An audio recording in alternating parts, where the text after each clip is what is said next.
नमो अरिहन्ताणं नमो सिद्धाणं नमो आयरीयाणं नमो वज्रायाणं नमो लोये सौवसामूढं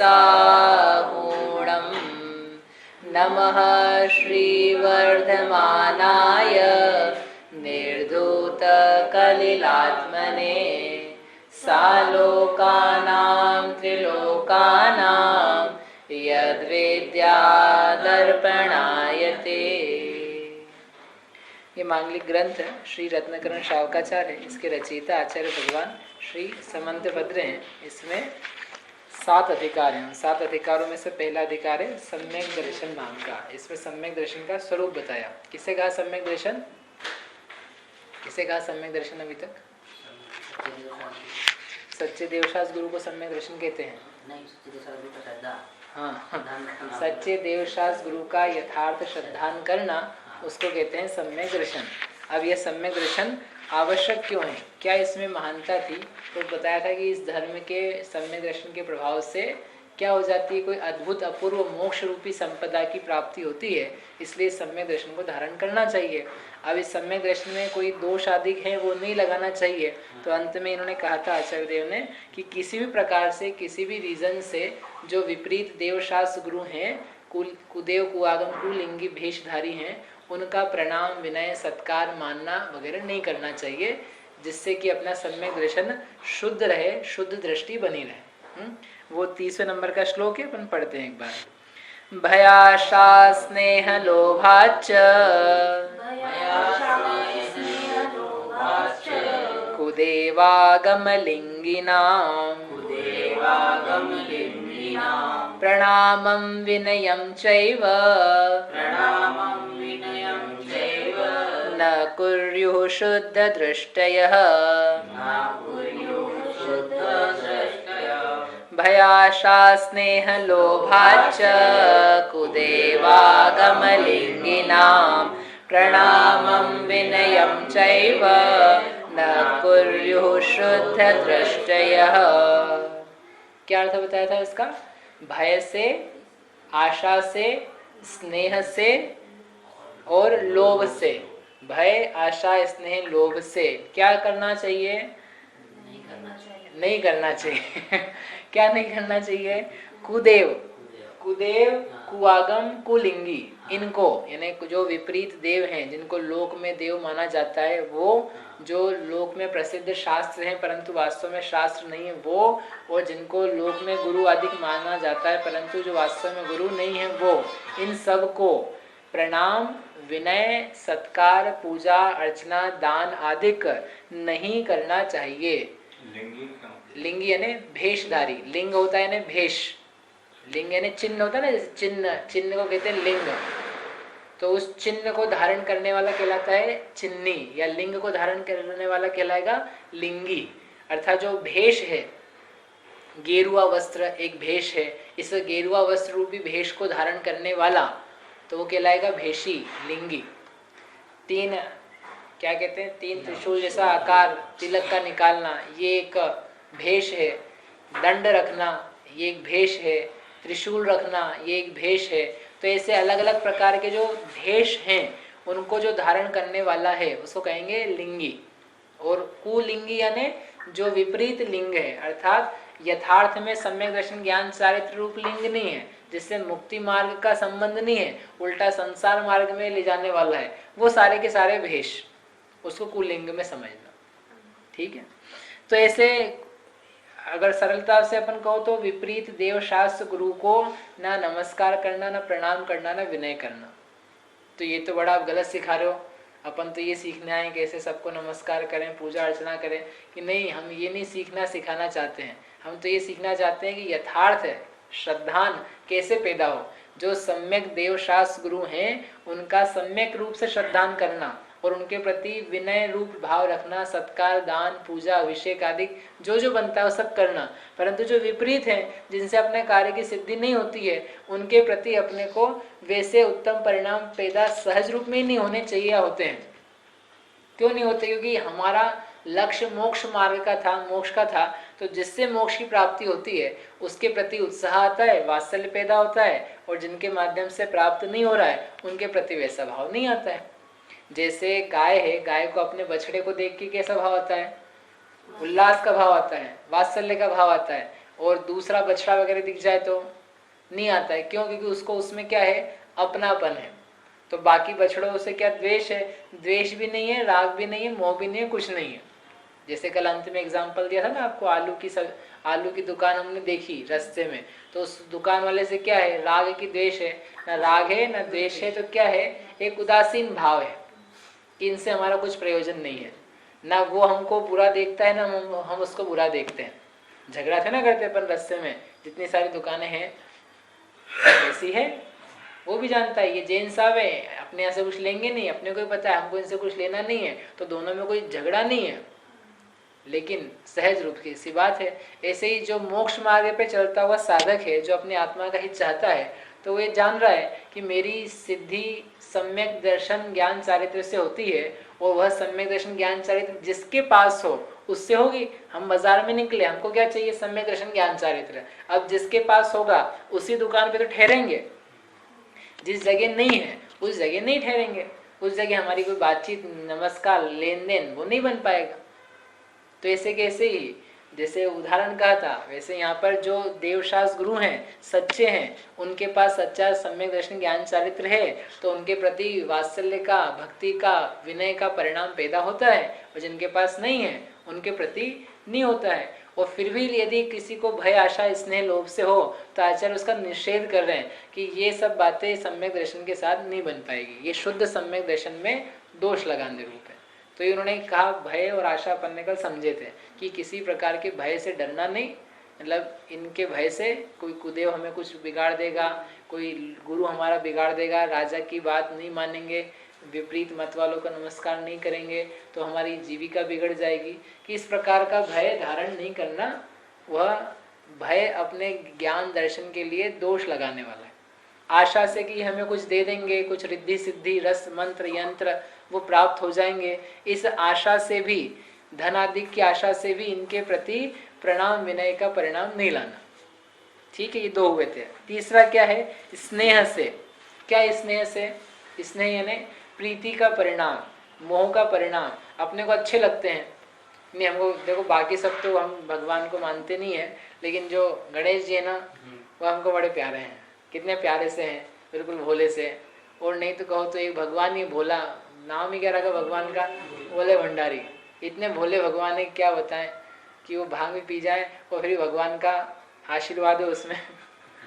इतना अच्छा है, भांग पी लो तो भगवान का क्या हो जाता है? प्रसाद। कितना बढ़िया, कितने भोले भगवान है।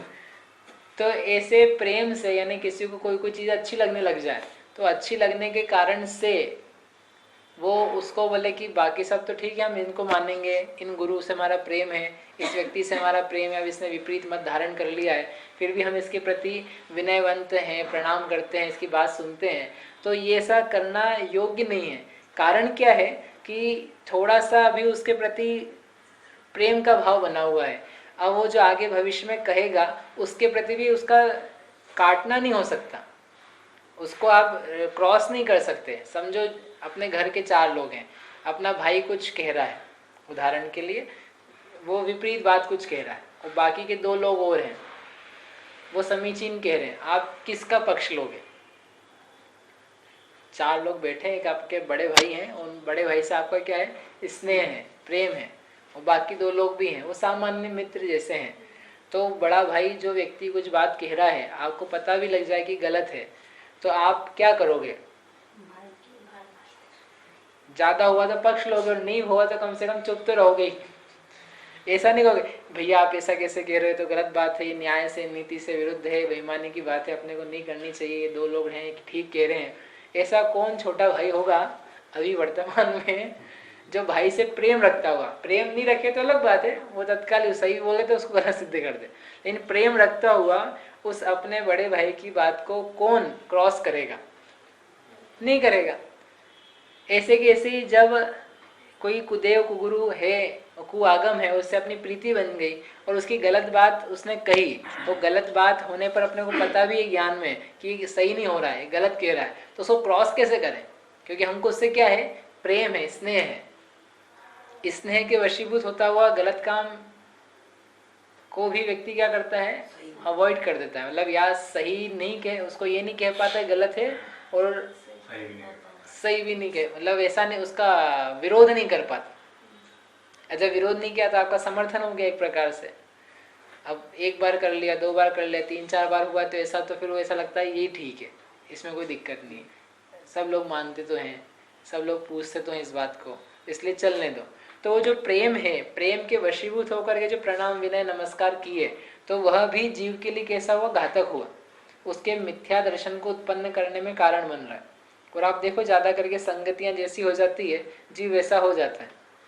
तो ये संगति वैसी बन गई प्रेम के कारण से, स्नेह के कारण से, तो जीव का परिणाम उस तरफ ढुल जाता है। जैनों की संख्या कम होती जा रही, क्यों कम होती जा रही, क्यों कम होती जा रही?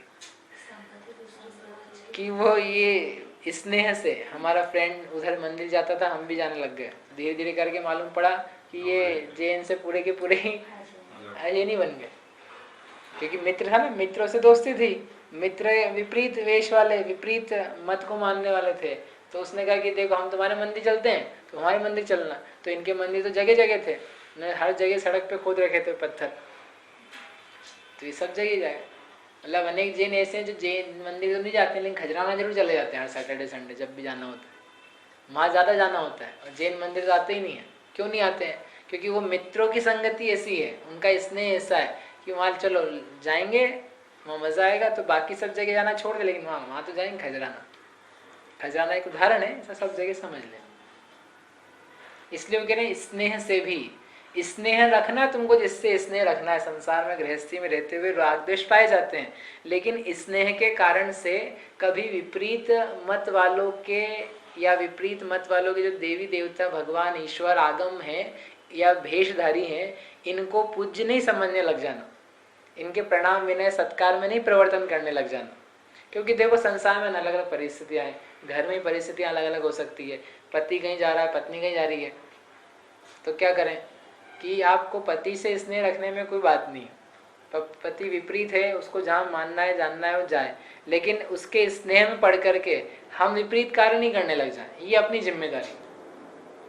घर में कलह ना होवे ये भी जिम्मेदारी है, लेकिन घर में शांति बनाए रखते हुए अपना श्रद्धान कैसे सुरक्षित रखा जाए, ये अपने लिए एक चैलेंज है एक प्रकार का। ठीक है, आप अपना धर्म करने के लिए स्वतंत्र हो और हम अपना करने के लिए स्वतंत्र हैं। इतनी स्वतंत्रता तो भारत का संविधान में देता है कि आप फोर्स नहीं कर सकते धर्म के लिए कि आपको ये मानना पड़ेगा। हाँ, ये हो सकता है घर में 2 अलग अलग हैं और 2 अलग अलग मानने वाले हों, बढ़िया तो यही हो कि उनकी विचारधारा मिल जाए, पति पत्नी बच्चे माता पिता भाई बहन, लेकिन जरूरी नहीं कि मिल जाए सबकी। किसी की श्रद्धान कहीं लगते हैं, किसी कहीं लगते हैं। चेलना रानी थी ना, चेलना रानी ने शादी कर ली, विवाह कर लिया, किससे? सैनिक से। तो जब विवाह करा तो सैनिक कैसे थे? बौद्ध थे। अब उन्होंने दिखावा करके ये दिखावा किया कि मैं जैन हूँ, जैन धर्म को मानता हूँ, तुम और उसको आप हमको पसंद हो, तो ऐसा करके चेलना ने शादी कर ली, विवाह कर लिया। अब विवाह हो गया, बाद में मालूम पड़ा कि यहाँ तो मंदिर ही नहीं है, यहाँ तो कोई जैन ही नहीं है, राजा तो बौद्ध है। अब क्या करे, फंस गई। लेकिन फंसने पर भी उसने अपने जैनत्व को नहीं छोड़ा, कहा कि जब तक जैन धर्म नहीं होगा, जैन मंदिर नहीं दिखेगा, दर्शन नहीं होंगे, भोजन पानी नहीं हो पाएगा, भले घर में रहेंगे, अब जो होगा सो होगा, मरण हो तो मरण हो, लेकिन हम जिन धर्म का त्याग नहीं करेंगे। हम भले ठगाए गए हैं, भले आपने हमारे साथ धोखा किया था, उसको हम विपरीत रिवर्स तो नहीं कर पाएंगे, लेकिन एटलीस्ट जिन धर्म का पालन तो हम करेंगे, इतना इससे पीछे नहीं हट सकते। तो वो राजा बौद्ध बना रहा, और राजा ये जो रानी थी चेलना, ये जैनत्व का पालन करती रही, और कालांतर में फिर वो सैनिक भी परिवर्तन हुआ, वो सब आगे की बात है। लेकिन उसने अपना कहना ये था कि उसने अपना जैनत्व नहीं छोड़ा, जिन धर्म का जो श्रद्धान था गाढ़ अगाध, कि जिन धर्म ही सत्य है, और ये जो विपरीत मत वाले हैं, रागी द्वेषी मानने वाले हैं, विपरीत आगम है, इनमें कुछ भी सार नहीं है। क्योंकि उसने परीक्षा पूर्वक धर्म को ग्रहण किया था, रूढ़िवादिता से नहीं ग्रहण किया था कि हम जैन थे अब ठीक है, इस मत में आ गए, स्कूल में आ गए, शादी हो गई तो अपन बौद्ध मान लो, क्या फर्क पड़ता है, दोनों ही तो धर्म है। नहीं, ऐसा नहीं। जिसने परीक्षा करके ग्रहण किया है सम्यक दर्शन पूर्वक, तो वो फिर इस प्रकार का डावाडोल नहीं हो सकता, कभी इधर कभी इधर और कभी तीसरा और कहीं चला गया तो कहीं उधर भी हो, क्या फर्क पड़ता है। नहीं, ऐसा नहीं चलेगा। ऐसा कर सकते ना अपन, 12th पास हो जाए उसके बाद में कभी आईटी में चले जाओ, कभी बीकॉम में भी चले जाओ, है किसी दिन अपने को ट्यूशन पढ़नी तो एक दिन कॉमर्स की ट्यूशन पढ़ लो, एक दिन साइंस की पढ़ लो, एक दिन मैथ्स की पढ़ लो, क्या फर्क पड़ता है। पढ़ नहीं तो है, देखो अपने को ज्ञान प्राप्त करना है। बी करेगा व्यक्ति तो क्या ज्ञान ही तो प्राप्त कर रहा है, तो कुछ भी कर लो, क्या फर्क पड़ता है। बी वाला व्यक्ति कॉमर्स वाले व्यक्ति की फ्रेंडशिप रखता है कि नहीं, कितनी रखता है, कितने फ्रेंड्स है उसके कॉमर्स वाले। क्यों, आपका क्या 12th किया साइंस से, ताकि कॉमर्स वाले कितने दोस्त हैं और साइंस वाले कितने हैं कितने ज़्यादा है, 10-20 होंगे। मतलब रेशो क्या है, फिर देखना आगे बढ़ते हुए रेशो आप बी क्या करोगे, तो बी में बी वाले फ्रेंड्स कितने रहेंगे और बी कॉम वाले बी वाले कितने रहेंगे।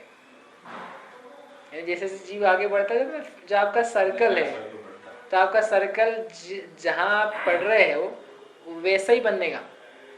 ऐसे यदि सम्यक दर्शन प्राप्त किया है या करना चाहते हो तो सर्कल और वो चीज़ें वही वाली मिलनी चाहिए, या मिलाओगे जिसको सम्यक दर्शन है या जो सम्यक दर्शन के नज़दीक है। जिसको नहीं है उससे अपना क्या लेना देना है। तो क्या झगड़ा करें, तो ये कल कहा था ना, झगड़े की तो कोई बात ही नहीं है। जो बाकी लोग आपके मित्र नहीं है तो क्या आप उससे लड़ते हो क्या जा करके कि तू मेरा मित्र नहीं, तो बीकॉम कर रहा है, तो बेकाम है ऐसा कोई कहता नहीं किसी से। तो अपना काम करना, अपना काम कर, दोनों चीजें ठीक है।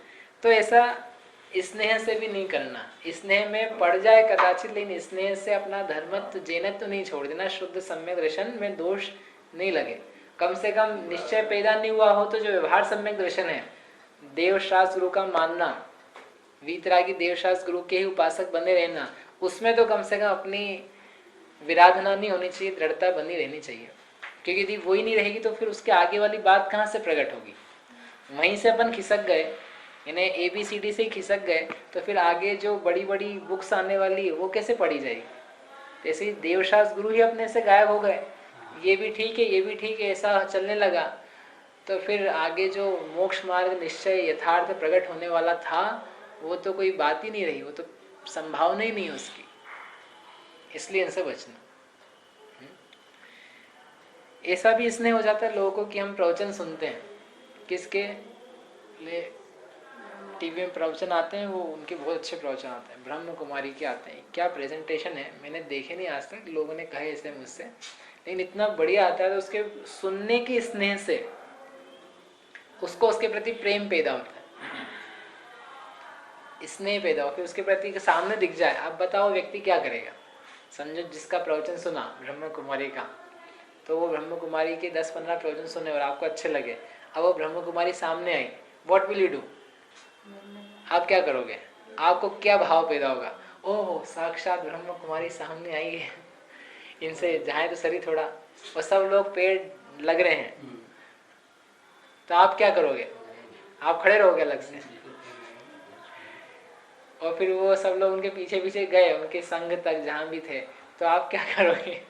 मतलब एक के पीछे एक चीजें कैसे बढ़ती चली जाती है। इसको कहते ना, अंगुली पकड़ी तो अंगुली पकड़ के पहुंचा, ये मतलब पूरा हाथ ही पकड़ लिया, हाथ पकड़ के मतलब पूरा शरीर ही पकड़ा गया, गए, तो उंगली नहीं पकड़ाना आपने, इसलिए इतना बचा रहे, देखो सावधान कर रहे, 2000 साल पहले से सावधान किया उन्होंने कि ये बहुत चलेगा, ये सब जगह जगह फंसोगे, तुम नहीं फंसना। तुम यदि अपनी शुद्ध सम्यक दर्शन की स्थिति चाहते हो तो नहीं फंसना गलत जगह। कुछ हो जाए तुम्हें मतलब संसार में कुछ होती है घटना है, मतलब वो रेवती रानी जैसी तुमको सब दिखाए, ब्रह्मा विष्णु महेश भी दिखाए, तुम नहीं चक्कर में फंस जाना।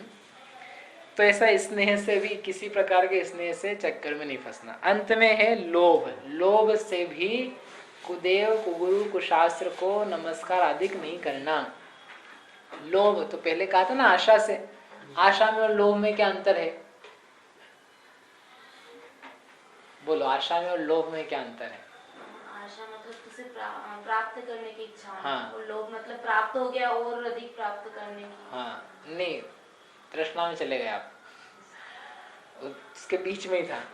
आशा यानी प्राप्त नहीं है, उसकी प्राप्ति की इच्छा, भविष्य की, मतलब जो मुझे मिले भविष्य में वस्तुएं, उनकी इच्छा, नौकरी मिले, पढ़ाई मिले, जॉब मिले, व्यापार खुले, धन की प्राप्ति हो, जो भी नहीं है उसकी इच्छा जो है वह क्या कहलाती है? आशा। मुझे इस बात की आशा है, निराश मत हो, ऐसा कहते हैं ना, आशा रखो, निराश मत हो जाओ। यानी आपके पास जो नहीं है उसको नहीं देख करके, उसको नहीं अभाव देख करके आप निराश मत हो, आशा रखो, आशा रखो, आप आ जाएगी वो चीज। तो जो वस्तु नहीं है उसकी आशा रखना, यानी उसके प्रति परिणाम होना, प्राप्ति की इच्छा होना, उसके कहते हैं आशा। और लोभ किसे कहते हैं? जो वस्तु प्राप्त है वो रहे, उसमें आसक्ति होना, उसमें ग्रद्धता होना, ये टूट नहीं जाए, मिट नहीं जाए, नष्ट नहीं हो जाए, उसको बोलते हैं लोभ। और इससे आगे एक और वर्ड है तृष्णा। तृष्णा क्या है? कि जो प्राप्त है वह और बढ़े, उसकी ओर वृद्धि हो, बढ़ते ही बढ़ता जाए, कितना बढ़ता जाए, बस फैलता ही चला जाए, उसको बोलते हैं तृष्णा। ये तीन प्रकार के भाव हैं, आशा, लोभ और तृष्णा। बना रहने का भाव सभी एक प्रकार से लोभ कषाय के रूप है, लेकिन सब में अंतर है थोड़ा बहुत विषय की अपेक्षा से। क्या कोई जैसे जो वस्तु हमारे पास है और ये बनी रहे तो वो लोभ में गया कि तृष्णा में? लोभ हुआ ना, जो बनी रहे, है ऑलरेडी है अपने पास, पर ये हाँ, बनी रहे तो वो लोभ है। और प्राप्त हो सो आशा है, और जो है उसको और बढ़े। तो आशा घर तो है हमारे पास, घर और बढ़े, छोटा सा घर है, बड़ा घर होना चाहिए, तो ये तृष्णा है। पर्याप्त है आपके पास जो है, फिर भी आपको और की लालसा है, तो तृष्णा में। नहीं, आशा में तो भी आशा है कि मिलेगी, आशा रखो, निराश मत हो, संसार में आशावान रहो, अर्थात आप देखते रहो, पॉजिटिव रखो, चीजें आएगी आपके पास। अब है ही तो उसमें आशा क्या रखनी है? अब उसमें तो लोभ करता है व्यक्ति, ठीक। तो अब ये लोभ का कि लोभ से भी, यानी जो तुम्हारे पास चीजें हैं उनकी ग्रद्धता से भी, उनकी आसक्ति से भी इनके पास में नहीं जाना, इनका नमस्कार आदि नहीं करना। किनका? देवशास गुरु का, गुरुदेव गुरुदास गुरु। देवशास गुरु के पास जाना तो क्या भय से जाए? नहीं, भय से नहीं जाना इनके पास, आशा से जाए, लोभ से, स्नेह से, कि इनके पास भी भय आशा लोभ से नहीं जाना। तो कैसे जाना? वीतरागी बनने के लिए, शुद्धता प्रकट करने के लिए, शुद्ध भाव की उत्पत्ति के लिए इनके पास जाना। और यदि वो भाव नहीं आ रहे हो तो तुम भय से जाते हो तो भय से चले जाना, कोई बात नहीं। भय से यानी संसार में मेरा क्या होगा, अगली गति में क्या होगा, अगला भाव क्या होगा, वो वस्तुओं की प्राप्ति होगी कि नहीं, तो तुम्हें अभी समझ में नहीं आ रहा है, तो भय से ही चले जाना कदाचित। कम से कम विपरीत जगह से तो बचोगे, इतना काम तो होगा। फिर समीचीन समझ में आ गया, तुम्हारी बुद्धि में सम्यकपना बनने लग गया, तो आ जाएगा समझ में कि भय से यहाँ आने की जरूरत नहीं है, ये तो सारा पुण्य पाप के अनुसार होने वाला प्रवर्तन है। अपन अपनी आत्मा की शुद्धि चाहे, पुण्य पाप तो चलते रहेंगे। संसार में कब तक पुण्य पाप को भोगते रहेंगे? इतने अनंत काल से पुण्य पाप चल ही रहे हैं, चीजें आती हैं, बिछुड़ती हैं, फिर आती है, फिर बिछुड़ जाती है, तो ये तो चलता रहेगा। इसको अपन कब तक चलाते रहेंगे? वो कुछ काम किया जाए कि जिससे इनका मिलना बिछुड़ना हमेशा के लिए समाप्त हो जाए, परमानेंट इलाज कराया जाए कुछ। अपन लोग कुछ परमानेंट इलाज नहीं कर रहे। परमानेंट इलाज क्या है? रत्नत्रय, धर्म। और अपन क्या करते हैं? टेम्परेरी इलाज। टेम्परेरी इलाज क्या है? पुण्य भाव, शुभ भाव, कषाय की हीनता, इतना काम किया तो थोड़ा टेम्परेरी इलाज हो गया, इस भाव का थोड़ा बहुत काम ज्यादा हुआ तो अगले भाव में स्वर्ग की प्राप्ति हुई। लेकिन परमानेंट इलाज तो अरहंत भगवान ने किया, साधुओं ने किया, मुनीश्वरों ने किया। रत्नत्रय प्राप्त किया, कर्म का नाश किया, मोक्ष गए, अब कुछ संबंध नहीं रहा, खत्म बात। सोचना अपन कितना कर रहे हैं, टेम्परेरी, परमानेंट। और कोई लोग तो टेम्परेरी भी नहीं कर रहे वो इधर भी नहीं है, वो तो कहीं और ही है, वो तो बहुत ही क्षणिक जीवन है। जहाँ धर्म में, पुण्य रूप कार्यों में प्रवृत्ति नहीं है, शुभ रूप भी प्रवृत्ति नहीं है, तो वो तो कितने पाप रूप जीवन बिताते हुए क्या कर रहे हैं? तो थोड़ा देर के लिए भी समाधान नहीं है। जो जीव जिन मंदिर आदि जाते हैं तो उनको कम से कम उतनी देर के लिए तो समाधान होता है, शांति होती है। और जो वहां भी नहीं जाए तो उसके लिए थोड़ी देर का टेम्पररी सुख भी नहीं, टेम्पररी सॉल्यूशन भी नहीं मिल रहा। तो बस ऐसे ही चक्कर खा रहा कोल्हू के वेल की तरह। कोल्हू का वेल समझते हैं क्या होता है? कोल्हू का वेल चलता रहता है, जाता तो है, घूमता तो है, दिन भर घूमता है। क्या करते हैं? उसकी आंखों में पट्टी बांध देते हैं और उसको चलाते हैं, घूमो। अब वो गोल गोल गोल, हमने देख के आया एक बार, देखा वहाँ कहाँ था, थुबोन चंदेरी में था, एक महल के बीच में।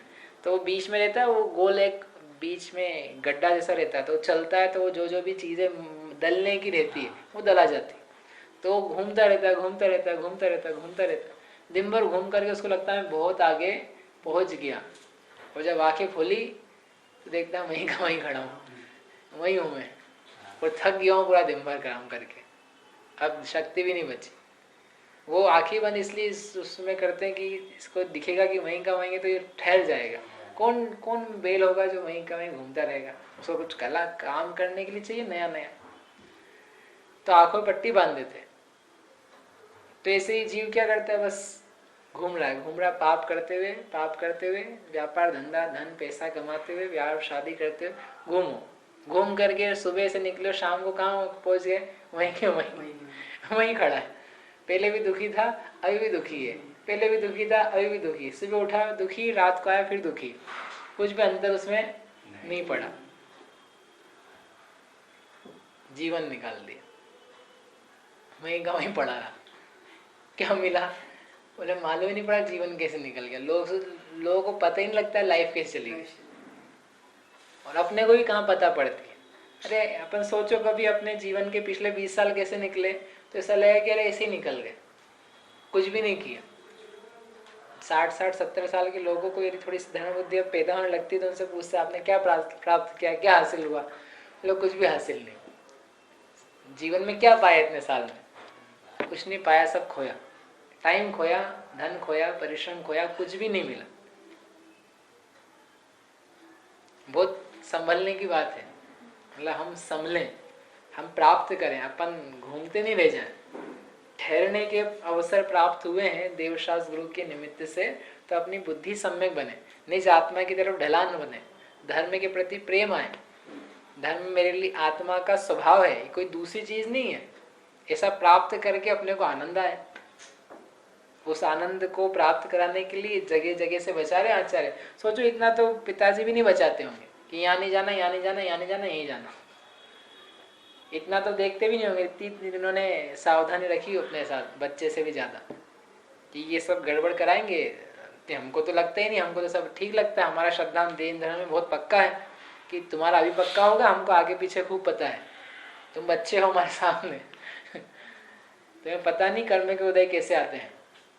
आलू वाले की दुकान पे तुम आज खड़े हो, तुम्हें पता नहीं कि क्या हो रहा है, हमको पता है कि तुम कहाँ जाने वाले हो उसको लेकर के। अभी नहीं खाओगे, हमको पक्का पता है, लेकिन कैसे कैसे भाव होते हैं जीवों के वो हमें पता है अलग अलग तरीके से, इसलिए तुमको बचा रहे हैं। आई बात समझ में? तो ऐसा स्नेह भय आशा लोभ से इनके नजदीक में प्रणाम विनय सत्कार आदि नहीं करना। और कर लिया तो क्या करें? कर लिया, हमको करना पड़ता है, करना पड़ता है नहीं, क्यों करना पड़ता है? हमारा जॉब है, हमारा घर है ऐसा कि प्रणाम विनय सत्कार बाहरी मात्र किया और अंतरंग में नहीं है, तो उसका इतना दोष नहीं है। और करना पड़े उससे अपन बचे कैसे, वो अपने को देखने लायक एक सॉल्यूशन कैसे निकाला जाए, वो वाली बात है। फिर भी यदि करना ही पड़े, जैसे पहले मुसलमान राजा थे और राजा हैं और जबरदस्ती की करनी पड़ेगा, नहीं ताकि प्राण ले लेंगे, तो क्या करोगे? कर भी दिया हमने एक आध बार वैसा, तो उससे दर्शन नष्ट नहीं हुआ, लेकिन अपने को वैसी रुचि रस ही लगने लगा, तो फिर वो तो नष्ट ही हो जाने वाला है। एक जबरन कोई करवाए और एक अपन ही सहज रूप में करें, इन दोनों में महान अंतर है। आपको जबरदस्ती मुंह में भर दें चीज और एक आप खुद ही अपने हाथ से उठा के खाओ, तो इनमें कितना अंतर है। तो ऐसे ही ये किसी के द्वारा जबरदस्ती हमसे करवाया गया, या हमने खुद ही अपनी रुचि से, भय से, डर करके, कुछ प्राप्त होने की आशा से, ये गुरु हैं, ये कुछ दे देंगे हमको, हमारे रसायन दे देंगे, सोने बनाने का मंत्र दे देंगे, इनको हवा में उड़ने की कला आती है, ऐसे नाना प्रकार के कारणों से जीव कहाँ लगा रहता है, कपालिकों की सेवा करता है। कपालिक है ना, एक नर कंकाल है ना, हड्डी आदि इनको लेकर के कुछ साधना करते, अघोरी विद्या, और कोई इनसे मिल जाएगा, अपने को तंत्र मिल जाएगी, साधना मिल जाएगी, सीखेंगे। इस कारण से जा जाके लोग पूजने लग जाते, मानने लग जाते। इनके पास शक्ति, तंत्र मंत्र, हमारा कुछ बिगाड़ नहीं करते ये साधु महाराज, तो इसलिए चले जाता है। तो इन चक्कर में कभी जो ज्यादा फंसेगा ना, वो वास्तव में फंस ही चला जाता है। जितना इन बेकार की बातों में उलझो, उतना अपना जीवन गड्ढे में जाता है। और इनसे जितना दूर रहो कि ये तंत्र मंत्र यंत्र हमें कुछ नहीं चाहिए, अपना सीधा सच्चा देवशास्त्र गुरु का भजन करो, नमो का मंत्र का पाठ करो, अपनी आत्मा का स्वरूप जानो और सदाचार से रहो। ये श्रेष्ठ कार्य, जो सच्चे देवशास्त्र गुरु हैं वीतरागी निर्ग्रंथ, उनकी सेवा करो।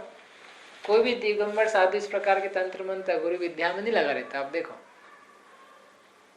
कपाल लेकर के घूमता नहीं मिलेगा। शमशान भूमि में शव, हमने पढ़ा ये सिंहस्थ से तो शवों को लोग चुरा लेते हैं। कौन? साधु लोग चुरा लेते हैं। वो क्या करते हैं? उनके ऊपर साधना करते हैं, पता नहीं क्या क्या एक्सपेरिमेंट्स करते हैं। कोई पोस्टमार्टम नहीं करते पता नहीं कुछ कुछ, किसी प्रेत को बुलाएंगे, किसी भूत को बुलाएंगे, और फिर कुछ कहाँ चक्कर में फंसना, अपने ऊपर से अंदर घुस गया तो लेने के देने पड़ जाएंगे। लोभ में नहीं आ जाना व्यर्थ के, कोई अपने को कुछ दे नहीं देगा। जो कुछ है अपने को मिलने वाला अपने भाग्य से मिलेगा। धैर्य रखना, धर्म पे भरोसा रखना। इस प्रकार से ये अंतिम बार सावधान किया, अब सावधान नहीं करेंगे। अब आप समझ लेना है ना, सावधान रहना। अब इसके आगे सम्यक दर्शन की क्या महानता है, पुनः आचार्य बताते हैं कि ये सम्यक दर्शन ज्ञान चारित्र में सम्यक दर्शन सबसे ज्यादा महान है। 3 है ना, रत्नत्रय, सदृष्टि ज्ञान वृत्तानि। सदृष्टि ज्ञान वृत्तानि में भी जो सम्यक दर्शन है वो सबसे ज्यादा महान है। वो क्यों महान है तो उसके लिए श्लोक कहेंगे, अपन कल से करेंगे। ये पूरा होने वाला है, 10 श्लोक बचे हैं इसमें लगभग। तो इसके बाद एक परीक्षा होगी, तो परीक्षा में आप सभी को बैठना है और इसके श्लोक याद करने, श्लोक या अर्थ जो कहे थे ना, तो वो याद करने। तो करीब 2 हफ्ते बाद एग्जाम होगी, क्योंकि अभी तो ये चलेगा 11 श्लोक है, तो 11 दिन लगभग लगेंगे उसमें, अंदाजे से कम भी लग सकते हैं, सरल पीछे के। लेकिन फिर भी 2 हफ्ते बाद करीब लेंगे एग्जाम, तो आप लोग प्रिपेयर कर लें। जैसे दूसरे मंदिर वगैरह जाते हैं, करते हैं कि देखने के स्थान में बाहर गए, हाँ, यहाँ से तो मंदिर अच्छा बना है या दरगाह अच्छी बनी हुई है, हाँ, देखने के लिए जाए, तो वो सब दोष रूप है।